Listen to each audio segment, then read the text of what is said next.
Because I talked about briefly in lecture on Wednesday the 5th, one of the applications of buoyancy is in managing ship dynamics. And the specific case I mentioned was the idea of ships bringing ballast waters on board to adjust how they float in the water. What I'm showing here is two different cases. One where we have an empty ballast, and on the right we have a full ballast where we now have pumped ballast waters into the lower part of our ship, increasing its weight so that it sinks further into the water. So the weight here, call it weight 2 of the ship, is greater than weight 1, and so the ship sits lower in the water. Now why would we want to do that? The main advantage involves the stability of the ship.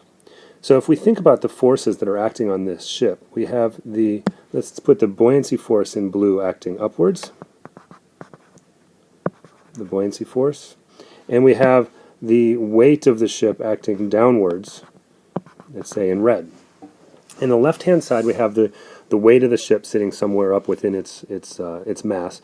The buoyancy force is always going to be centered at the center of buoyancy, which is the center of the submerged volume. The weight of the fluid acts in the center of mass. Now, I'm sorry, the weight of the ship acts through the center of mass, and that could be somewhere else.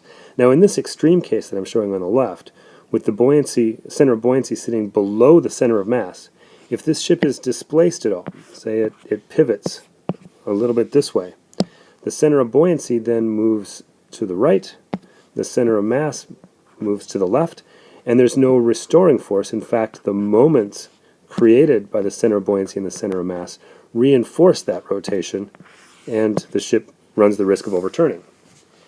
When we put ballast water on the right, now the center of buoyancy sits again at the center of our submerged volume, but now the center of mass may have shifted downwards, in fact potentially even sitting below the center of buoyancy. So this becomes the weight of the fluid with the center of mass. Now what happens as the ship, say, lilts sideways? So if we have a rotation like this, the center of buoyancy moves, in this case, to the left. The center of mass moves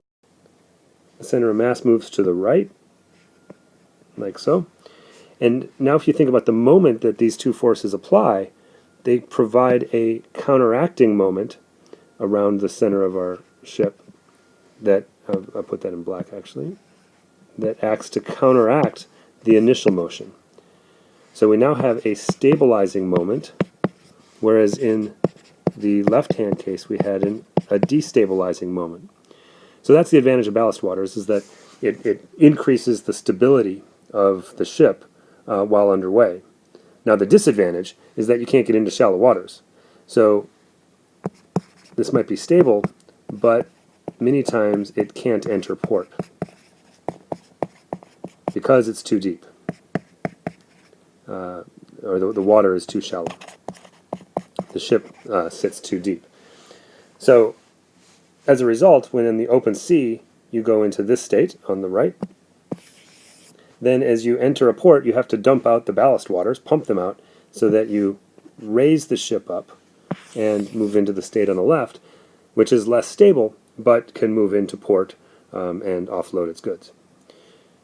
The disposal of ballast waters is an important issue for ecosystems, something that I'd be happy to talk with people about, but it's one of the ways that new species are frequently introduced into new environments. San Francisco Bay is a particularly good example where ballast waters have introduced a number of new species that now make San Francisco Bay their home.